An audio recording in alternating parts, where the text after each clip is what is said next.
You know, I remember being told as a kid that the older you get, the faster it feels like time moves. And looking back on 2025, I definitely agree with that. Man, the year flew by quickly. It's certainly been an eventful year for me though. The big one being that I'm finally actually making my own video game. That still feels really surreal to me. And relating to that, the gaming scene in 2025 has certainly been eventful too, both for better and for worse. Now, like most years, I only played a handful of the new games 2025 had to offer, many of which were not the big titles of the year. Even in the indie space, I haven't played games like Hades 2 or Hollow Knight Silksong. That said, I did play some pretty neat games from 2025, so I'm gonna talk about some of them here. But I'm doing things a bit differently this year. I think it's because of my brief video making hiatus, but I'm not feeling as, for lack of a better term, content-brained nowadays as I used to be. Because of that, I don't feel like doing this in the top 10 format I used to do. Instead, I think I'm gonna pick a few of the games from 2025 that I played and just ramble and gush about them. In other words, this is gonna be more me recommending games rather than giving a defined ranking of them. In fact, for the most part, I'm gonna be talking about these games in no particular order. That said, I will save my favorite game of the year for last. Also, I'm gonna be going into spoiler stuff along the way, so just a heads up. All that said, let's talk about some cool games I played from last year.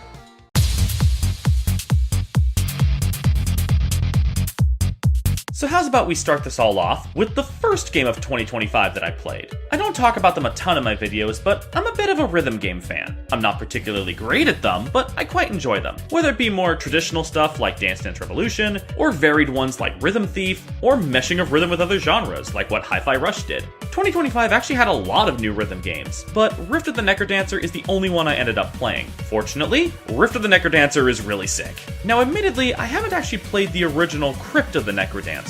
I've heard good things about it, both my sisters really like it, but I'm not much of a roguelike guy, so I've never gotten around to it myself. But this new NecroDancer spin-off that takes the form of a more traditional lane-based rhythm game, all with a slick-looking art style? Yeah, this looked up my alley. The game did end up going through a couple delays, but hey, it ultimately ended up launching the day before my birthday.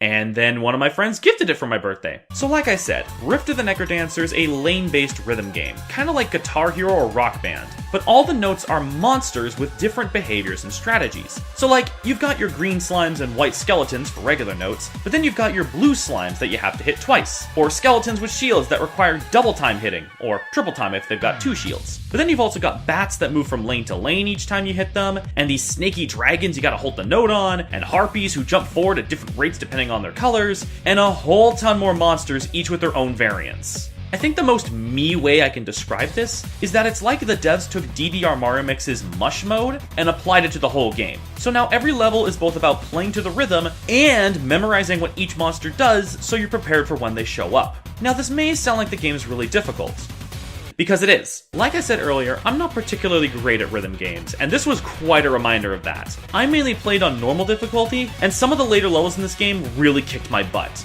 But you know what?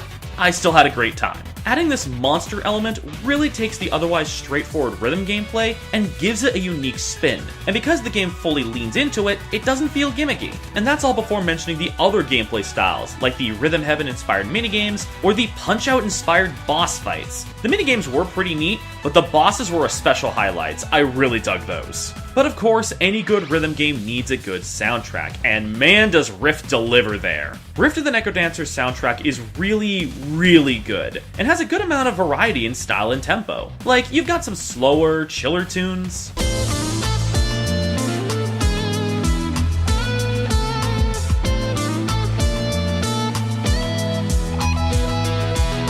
but then you've also got these bouncier, high-energy songs,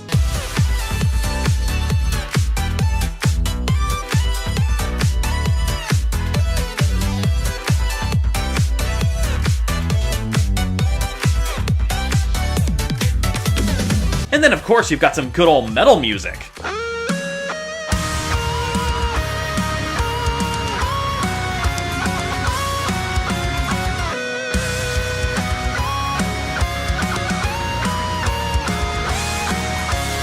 And that's all before mentioning the DLC. Ever since the game's launch, they've been releasing DLC packs that add songs from other indie games like Celeste, Everhood, Super Meat Boy, and Pizza Tower, and music labels like Hololive and Monster Cats. It's been really cool seeing the kind of crossovers they've been able to do with all this DLC, and to see how these guest characters translate to Rift's sick-looking art style. The Steam versions also got support for custom tracks and even custom portraits, and people have gone kinda nuts with it throughout the year. Want to play through the entire Undertale soundtrack as one level? But yeah, Rift of the NecroDancer is a really fun rhythm game. Easily one of my new favorites in the genre. If you want to give it a go for yourself, it's on both Steam and Switch. Though the Switch version doesn't have the custom track support if that matters to you. Also, I forgot to mention, the game has a story mode that, from what I gather, is a pseudo-sequel to Crypt, so I can't talk on it much myself, but I can say this much. More game franchises should force their villains to become fry cooks.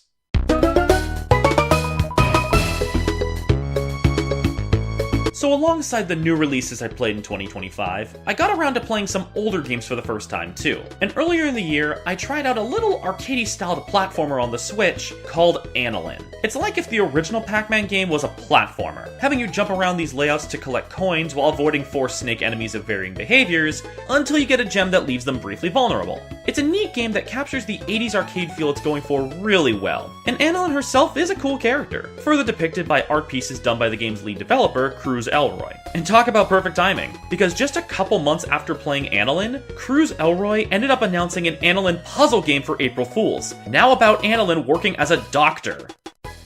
Huh. That's twice now I've gotten into an indie game franchise the same year a new entry ends up releasing. So Annalynn MD is a very interesting puzzle game. You'd think it'd just be a Dr. Mario-like, given the visual motif, but it's actually more like Pack Attack, with touches of Puyo Puyo and Puzzle League.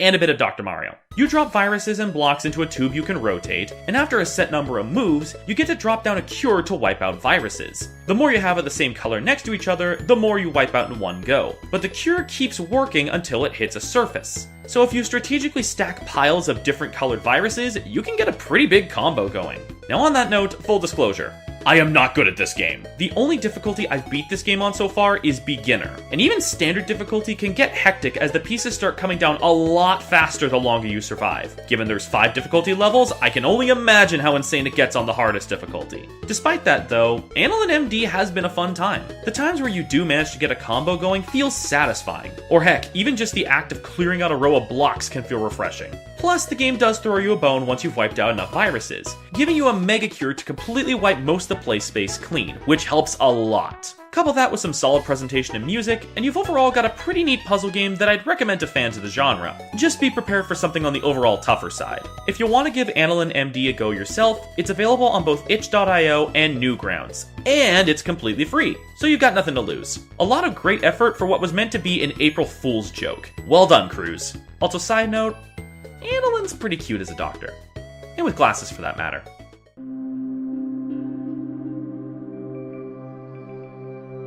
So now that we're a few games into this video, how's about we get to my channel's usual bread and butter, 3D platformers. As I highlighted in my second Indie 3D Platformers video, a whole bunch were slated for release in 2025. And while a few of them got delayed into 2026, quite a few still came out this past year. Admittedly, I didn't get around to as many as I thought I would, but one of the ones that I did play was Hypogea, one that was not on my radar until a friend brought it to my attention a couple months ago. And when I finally played it, it really stuck with me. Hypogea is a smaller scaled 3D platformer from developer Charlie Wagner, and one of the most fascinating platformers I've played in a while. The premise of the game, told entirely without words, is that you're an old robot trapped within a massive underground bunker, and you set out with a fellow robot on a journey to get out. So it's kinda like if you played Stray, but as one of the robot residents instead of the cat. It's a simple enough story, but with enough extra done with it to make it engaging, between finding old video records of the history behind these robots, and finding other robotic allies along the way. The big robot friend is my favorite.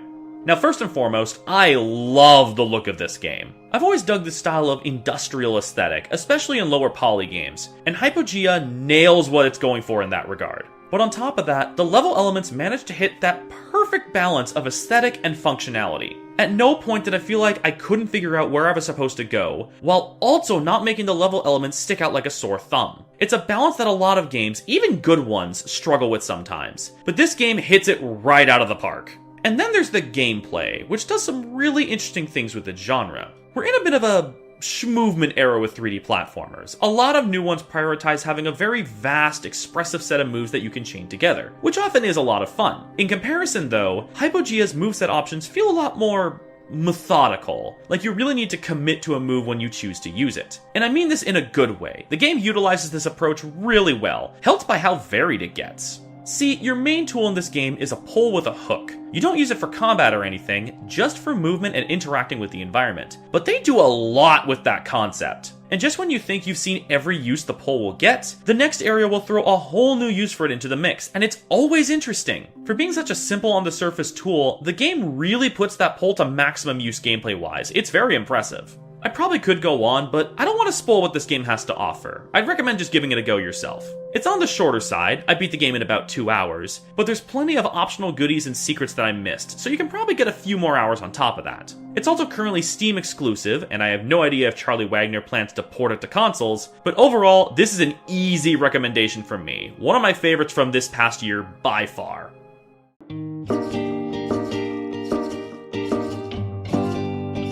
So I don't think I've ever mentioned this before, but I really dig those indie world showcases that Nintendo does. Even if none of the games shown end up being my thing, it's cool to see a company like Nintendo giving these indie devs a platform to show off their work, and it's often enough to keep me at least interested. And it was thanks to a recent indie world showcase that I was introduced to Is This Seat Taken? A cute little puzzle game that hooked me so quickly that after they revealed it was launching later that day, I bought it the first chance I got. And I can comfortably say I had a wonderful time with it. Is This Seat Taken is a logic puzzle game about social interactions. You're given a location and a bunch of people, each with their own preferences on where they want to be, what they want, and who they are or aren't willing to be around. And it's up to you to place everyone in a way that they're all happy. It's a simple premise, but the scenarios they set up, and the varied play space you're given, do a really good job of making this straightforward puzzle style not get stale. Just to give a few examples, sometimes it's as simple as getting everyone on a bus, where some may want to chat or listen to music, while others may just want to read or sleep, but sometimes it's about organizing multiple lineups for airplane boarding, or putting people in a stadium where they're able to stand or sit, and considering if anyone's going to block the view of someone behind them, all while making sure players rooting for opposing sides aren't next to each other. The game's very much built around being an efficient problem solver, and while that can result in some levels feeling a bit like trial and error, it feels good when you finally do figure out the perfect setup. But that said, these scenarios aren't all completely random. There's actually an ongoing story throughout the game, about an aspiring actor named Nat on their journey to get their foot into the film world, and overcoming their anxieties about pursuing such an ambitious dream. I definitely found Nat's story pretty relatable and engaging, and I found myself rooting for them pretty early on. I won't spoil the specifics, but it's a pretty up and down journey that I got pretty invested in. But at the same time, the story doesn't hog all the attention. There's actually quite a bit of amusing dialogue throughout that's completely unrelated to Nat's story. Between that and the charming presentation, Is This Seat Taken is quite a pleasant game, all with a pretty strong brain teaser at its core. So if you're looking to test your problem solving skills with some picky geometry people, this game's available on both Steam and Switch. Also, this interaction here. I feel this on a very personal level.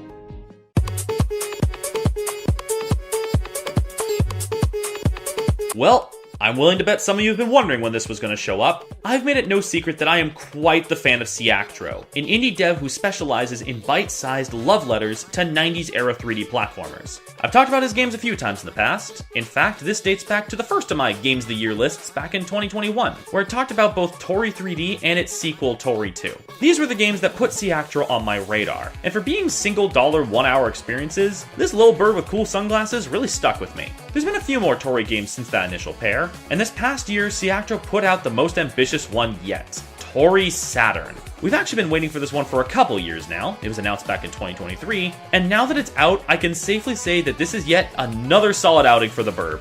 This time around, they're butting heads with their edgy rival Hockey, who after losing a race through the city becomes part of an evil empire and steals a mass supply of ice cream, no doubt to get Toree's attention. This does indeed work, as Toree sets off after Hockey, taking the form of the usual running and hopping through levels full of neutral-face star collectibles and hidden secrets. However, there are a couple gameplay twists in this outing, particularly with Toree's moveset. In previous games, all you had as additional movement options were sprinting and double jumping, but in Saturn, Toree gets access to a homing attack and a dive into a roll maneuver, both of which add quite a lot to the movement, especially for speedrunning. I admittedly never really bothered much with trying to get higher speed ranks in the previous Toree games, but this time, I went for S rank on every single level, and that's entirely because of this new moveset. It's fun to master these new abilities. And it also helps that Siactros upped the ante with the levels themselves. Some levels are pretty usual Toree fare, but some of them get kinda nuts. Like sure, that underlying horror of the previous games isn't as prominent anymore, but the spectacle Siactro traded it out for is more than worth it in my eyes. Like, just as a heads up, we're going into full spoiler territory for this segment, because there's some cool stuff I need to talk about. The hotkey race at the start is already pretty standout, with music that makes it feel like Toree's entering their own Sonic Adventure phase, but then you get moments like later on when, after Toree's first attempt to stop hotkey fails, they go seek help from Glitchy, the Dimensional Reaper from the first two games, who then absolutely tears apart Hockey's fleet in the next level. It is so sick. But then afterwards, Hockey defeats Glitchy and gets his Dimensional Scythe, creating a new reality to face Toree in, leading to a race rematch themed off Sega Arcade Racers, right down to the overexcited announcer. You're in the lead. Hockey takes the lead. Yeah, the final lap. It is an amazing final level, but I haven't even mentioned the best part of it yet. That comment I made about Toree entering a Sonic Adventure phase? Yeah, I wasn't exaggerating.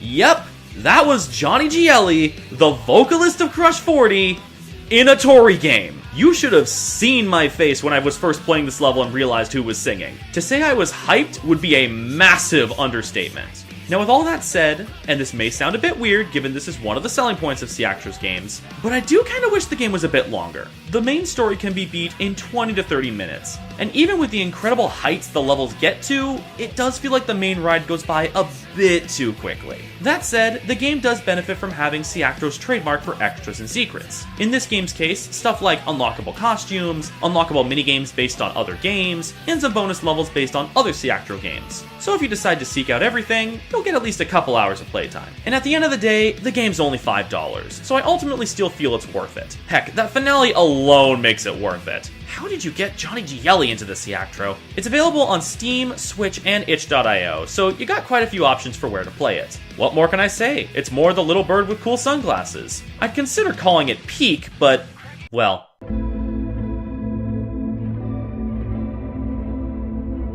I think I'm starting to get better at my cheeky segues. So I'm a sucker for chaotically fun multiplayer games, whether it be something more competitive or something more cooperative. Maybe it's just me, but there's something about these specific kinds of multiplayer games that really do it for me. Legit, they often make for some of my favorite kinds of gaming experiences. And this past year saw the release of a very fun one of the cooperative variety, the fittingly named Peak. I'm sure most of you know what this game is at this point, but if you don't, Peak is a survival game with a very simple premise. You're stranded on an island with a very tall mountain, climb to the top of the mountain so you can be rescued. Of course, that's just the tip of the iceberg, because the journey's more complicated than that. The mountain consists of multiple biomes, each with their own sets of gimmicks and hazards. And with this being a survival game, you're also fighting against your hunger, the weight of your supplies, and whatever injuries or status effects you sustain along the way. The funny thing is, survival games aren't really the type of game I usually gravitate towards, and yet I've found Peak's handling of the concept rather captivating. The process of figuring out the best way to ascend the mountain is a pretty fun one, and while not every biome is of equal quality, I think the Roots in particular has way too much going on in it, there is something triumphant about overcoming what they have to offer. I think what also helps is Peak's brilliant UI design. All the aforementioned survival elements play into how much max stamina you have available, and the game does a very good job of communicating what's costing you the most amount of bar. It gives you the means to prioritize how you want to treat your condition. Do you keep a lot of food on hand to satiate hunger? Or do you get injured a lot and want to prioritize bandages and medkits? Of course, you don't have these on hand at all times, so it captures that feeling of trying to survive off what you can find quite well. But of course, you're probably wanting to hear me talk about the co-op experience, aren't you?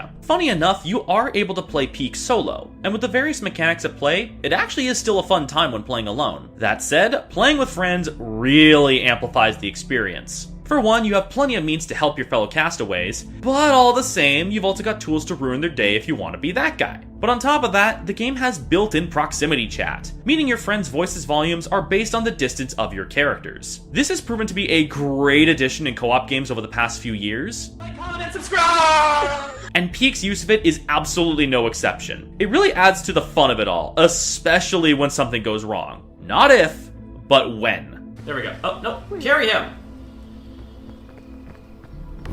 Oh no! Oh! Silver's gone.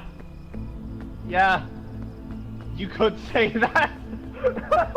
Yeah, no, I just saw Silver touch the explosion and get propelled off the mountain. I've had a blast playing this with friends throughout the year. I've still yet to actually make it to the top of the mountain myself. I have gotten very close on a couple occasions, but playing Peak with friends has made for some really chaotically fun times.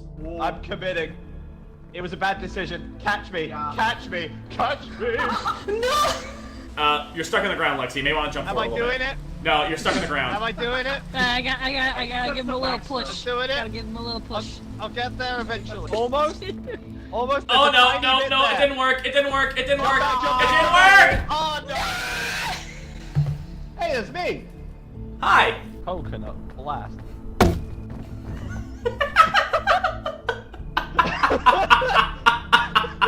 That was really funny on my head. Coconut blast. Dunk! So yeah, Peak is another easy recommend from me. It's currently Steam exclusive and only costs $10. So if you and your friends feel like trying to trek up this mountain, or if you feel like going in alone, it won't cost you much. Last thing I'll note on the matter though, always remember rule number 0. If you know, you know.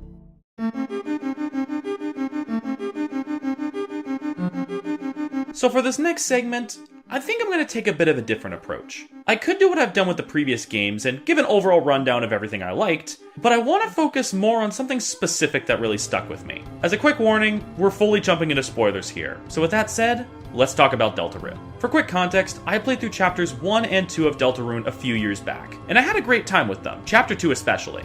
And while I wasn't quite waiting at the edge of my seat like many others were, I was excited for the new chapters, 2 of which came out this past year. Chapter 3 ended up being a solid time, lots of fun with some great moments, but overall, I don't think it quite stuck with me like Chapter 2 did, so I admittedly took a few months to get around to Chapter 4. But when I finally did play Chapter 4, I was captivated. The events of the Light World were both entertaining and intriguing, but it was mainly this chapter's Dark World that really had my attention. The atmosphere was both haunting and gorgeous at the same time, and the new characters were a delight to interact with. But then there was a specific scene closer to the end of the chapter that really stood out to me. It's the scene where Chris, Susie, and Rouse are hot on the trail of the Roaring Knight, who by the way has an incredibly sick design, and as they get closer, the room becomes darker, and the Knight takes advantage of this, taking shots at the party while they can't see. But finally, the soul within Chris, seemingly the representation of us the player, casts a light for the party to see, and what follows is probably my favorite sequence I've experienced from a Toby Fox game.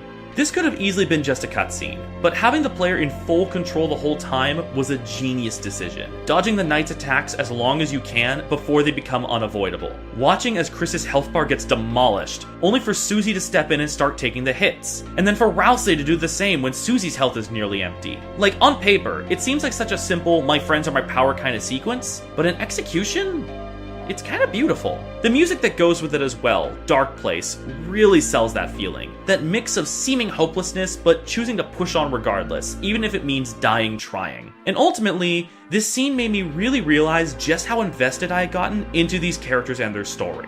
I distinctly remember when first playing Chapter 1, that while I liked it, its need to set everything up with its short length left me feeling not entirely invested in the main trio. But now here I am, 3 chapters later, seeing this same trio be willing to sacrifice themselves to protect each other, and I believe it. It's especially poignant when you remember the way Chris had been treating the Soul throughout the game. They clearly do not like the Soul having control over them, and Chapter 4 really highlighted that. But in this moment, with the Soul being the light that the group leans on, it kinda adds that personal connection. Despite Chris's struggle for control, you are just as much a member of this team, and it makes me curious where Toby Fox plans on taking that connection in future chapters. I know this isn't the first time a game's used a scripted player-controlled moment like this to give this kind of feeling, but man, Toby Fox nailed it in the execution here. And it's not even like this is the only highlight of the 2 new chapters. There's a lot of great stuff in both of them. But this was the moment that elevated Deltarune for me from simply a great game to a fantastic game. I know people who are waiting for all the chapters to be out before they play Deltarune, and I don't blame them for that approach. For all we know, Toby could somehow fumble it by the end. I don't think he will, but he theoretically could. But as of now, I can confidently say it'll be worth it when you do get around to it. Also, special shout out to that Jackenstein fight. With that said, we've now reached the final game of the video, aka my game of the year for 2025. And you've probably already figured out where this is going, so let's get right into it.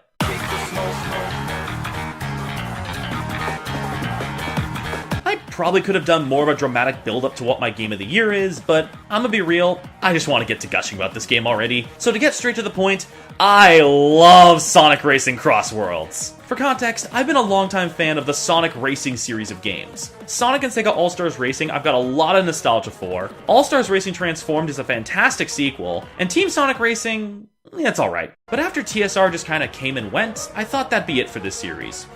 Yeah, apparently not! The announcement of Sonic Racing CrossWorlds was a legit insane surprise for me, and my eyes were on that game all throughout the year up until release.